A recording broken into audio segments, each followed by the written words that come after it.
Hello, welcome back to another class guide for Crown Wars, the Black Prince. My name is Icon and I'm doing guides for technical games. No repetition, no BS guides, so buckle up and let's just jump into the matter. The Beastmaster is an interesting class, starts out very strong and continues to be a good class. Potentially the strongest class when you're starting the game, simply because it has two actors on the field.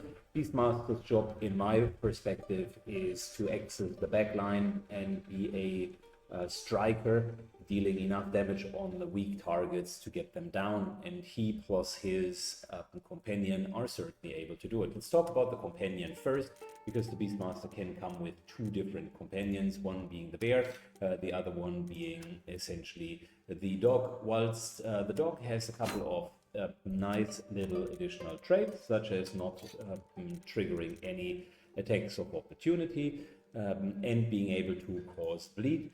The DPS of the dog is already subpar to the bear's DPS, and although the dog has a similar amount of hit points, the bear ends up to be superior in my perspective because it comes with between 3 and 4 armor later in the game. It can really tank quite a few enemies, plus it does have armor removal.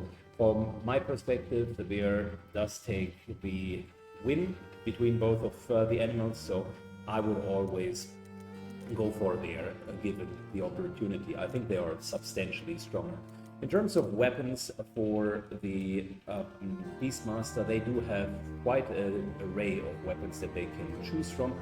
Not looking at the unique weapons, they can either use the melee weapons hatchet and dagger, or ranged weapons throwing axe or crossbow or bow. So 3 ranged weapons, 2 melee weapons.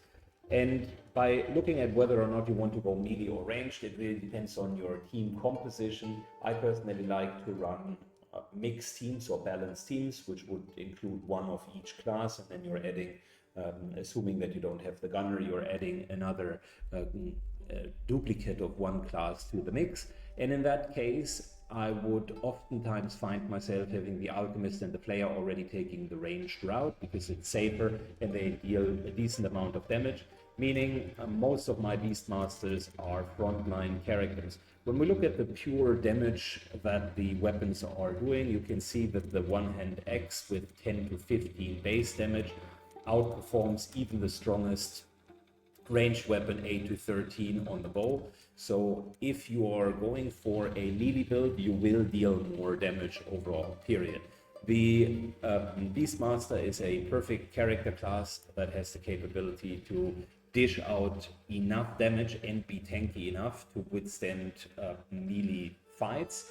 And the Beastmaster is one of 2 classes that can benefit from a prison bonus that allows him to increase his movement. You can see movement speed is currently 9, so it's the fastest class in the game, easily accessing the backline. Therefore, in my book, the advantage of ranged weapon is diminished on the class that is so fast. The only downside of a melee Beastmaster Hunter are very small corridors where you end up not being able to reach the front line. But even for that, I do have a solution. The build that I'm showing you will be able to deal with these rare circumstances without losing DPS. So, the 2 viable weapons for the Beastmaster in my book are either the hatchet, if you want to go melee, or one of the 2 choices for ranged, which is the bow or the crossbow, depending on what your entire party is focusing on. The reason why I discount the throwing axe is typically having too little DPS and doesn't really scale well with anything that the Beastmaster does. The dagger overall is a subpar weapon and I would not go for it.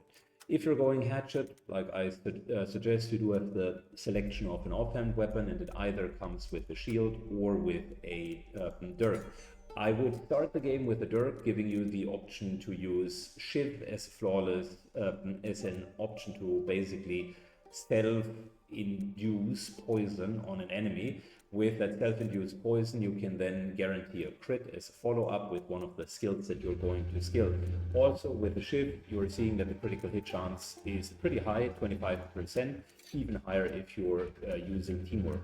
Later in the game, I am switching to the flawless shields for a whole host of reasons. Number one, higher damage if you're actually going into melee. Number two, blind, which is a fantastic ability for tougher enemies if you cannot get them down.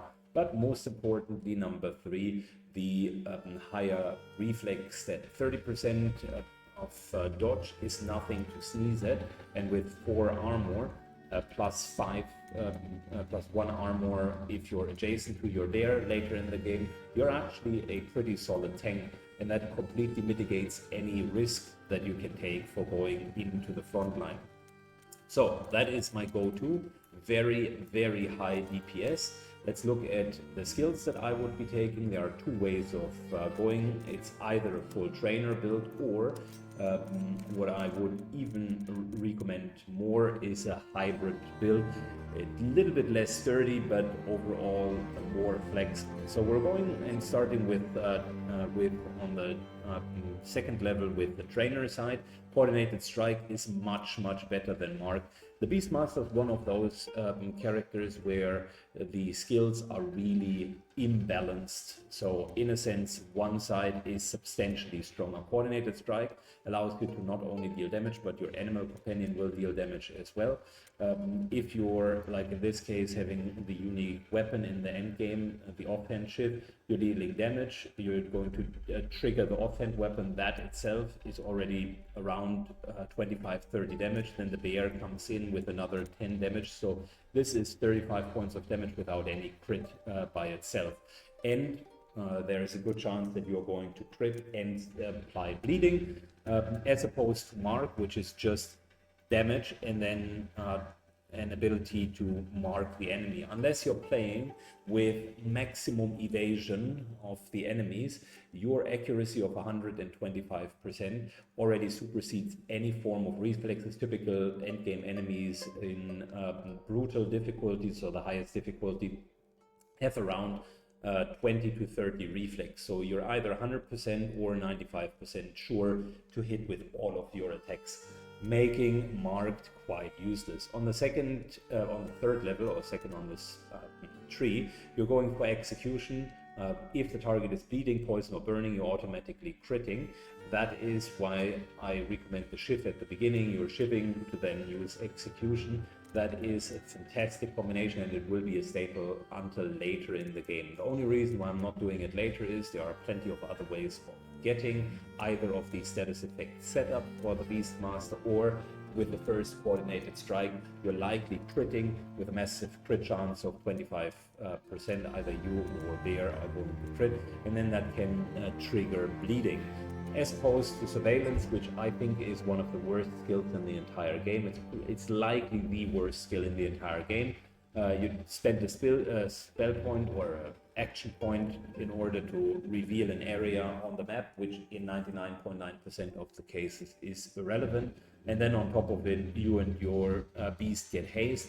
So you at least do not lose movement speed with it, but you're always losing an action. And haste is not worth that amount of investment. Execution is 10 times better. So those two are already set. Then on the next tree, you are having either the ability to wild pair. For the dog, that's bleeding. For the bear, it's removing armor point, which is a fantastic ability. Armor point removal is very important, specifically on higher difficulties, versus Hawkeye, which if your beast benefits from teamwork, your falcon has a chance to inflict mark. I already told you what I think about mark. It's really not that important in the end game because you're barely missing. So those three are arguably set in stone. They are much better than the other side. Now the next one on tier 5 is a bit dependent on how you feel.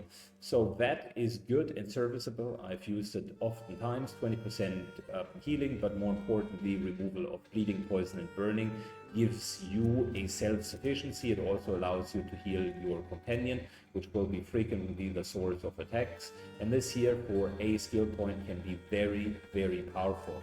If you don't have a good alchemist, or if you don't have the ability to remove a lot of the debuffs, then this would be my go-to choice, potentially the safer bet. The other option is Blinding Pack, which is a ranged attack.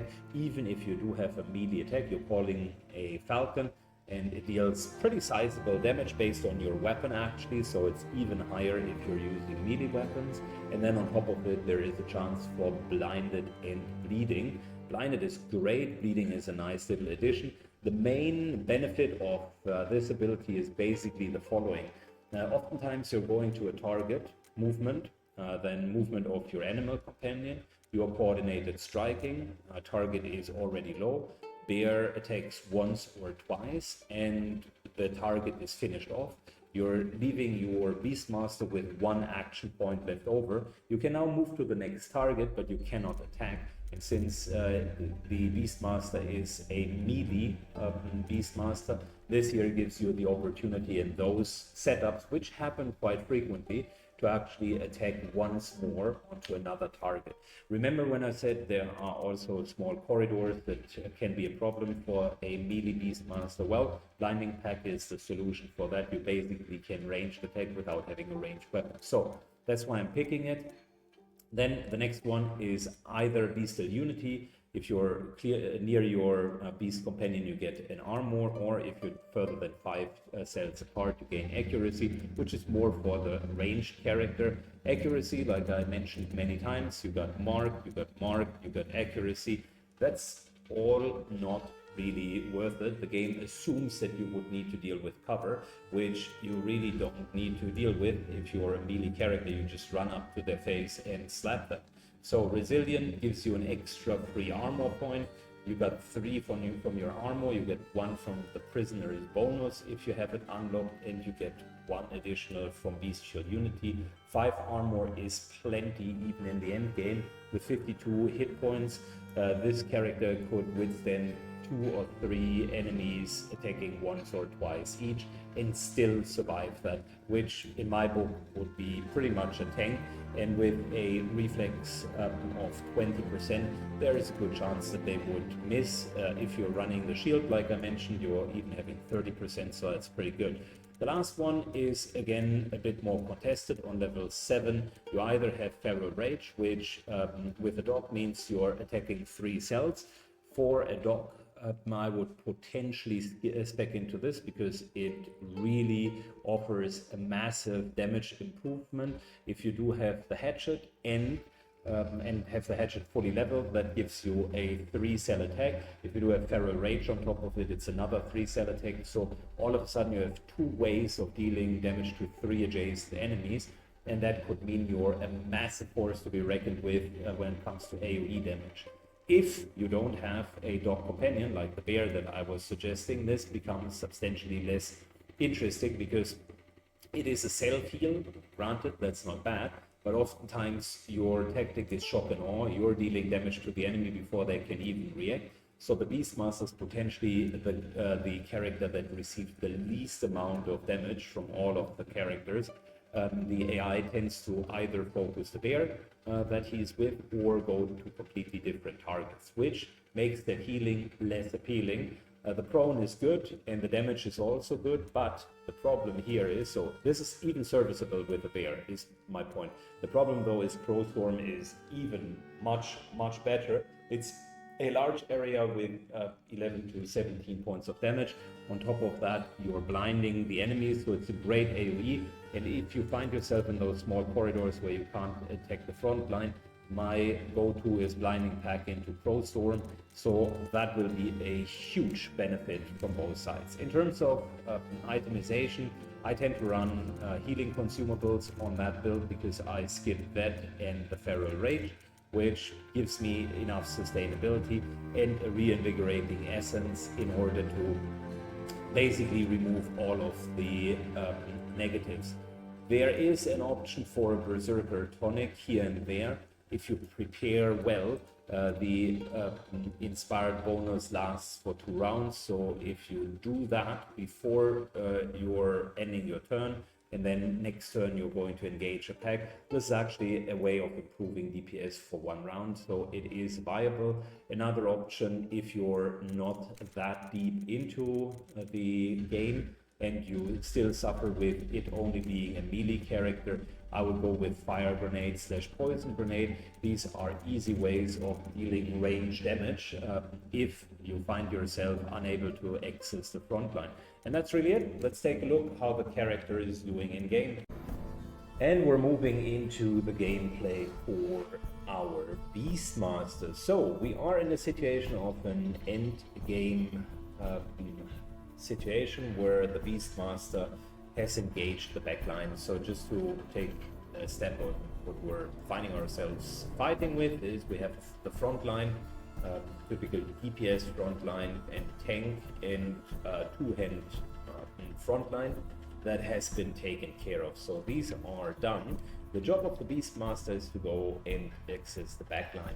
What we're doing is we're going to position in such a way that we can reach both of the targets in an optimal case. Beastmaster didn't have enough movement, so we ended up here, but I positioned the bear in between both of them. We're opening up with a coordinated strike. You can see the Beastmaster himself is dealing a crazy amount of damage, and then the bear continues with a few more slaps on the wrist. So we're now having the situation where one of them is dead. That's a very typical situation that I talked about, and we're going to basically overcome said situation with our blinding pack. So we've blinded the poisoner and also made him bleed, so that we have set him up for essentially another person to kill. Just highlighting the pure access to the backline. We killed one and we've disabled another one. Not bad impact for one turn. This character here will now have a harder time to do anything. So we're doing very well for ourselves. Let's see what else the Beastmaster can do. Alright, another Beastmaster situation where I think we want to reach the backline. This time we do have a battlefield which is a little bit more chaotic. We don't need to just go for the backline, but I want to showcase a bit the damaging options of the build. We're going to start this particular case with Pro Storm. And you can see it hits every single enemy. That in return also means that every single enemy in the future will benefit from our teamwork. Killed one, dealt around 40 points of damage, and we blinded all of them. Well, every single one except the bear. So blinding, super good because it reduces the chance of us hitting, or getting hit rather. So we're going to use the bear. We're using the movement commands to get into a favorable position. Since we've already established that we've attacked every single one of these guys, it's very easy for us to now follow up. Bear deals damage. You can see 10 points of damage actually to a reduction of armor. This guy is dead because he's bleeding for 28. So we basically mopped up the floor, and we got this Priest of the Order here, which we can now taunt. Thanks to us already having hit him.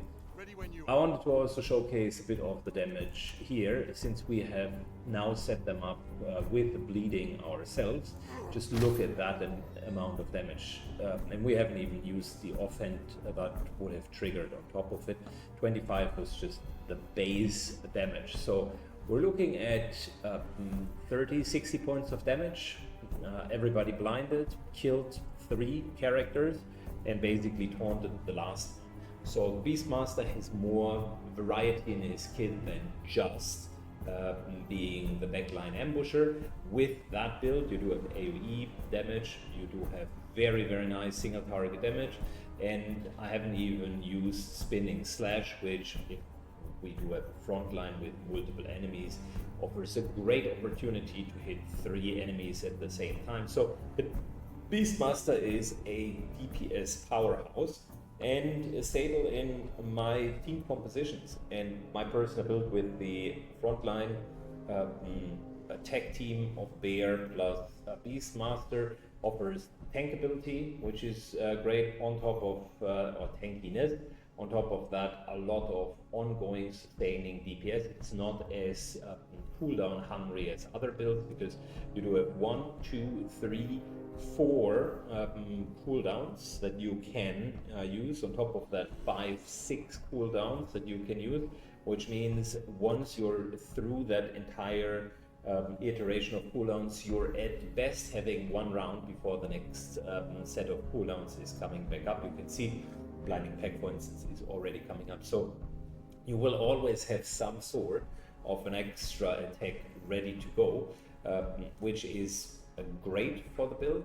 And that means you're not only spiking in damage once or twice, like you're doing in the first few levels with the Beastmaster, but you do have a very consistent ongoing damage. On top of it, the character class is fast. On top of it, it is sturdy and has a good amount of defense. So really a all-around nice character class. I hope you enjoyed the video and the game footage.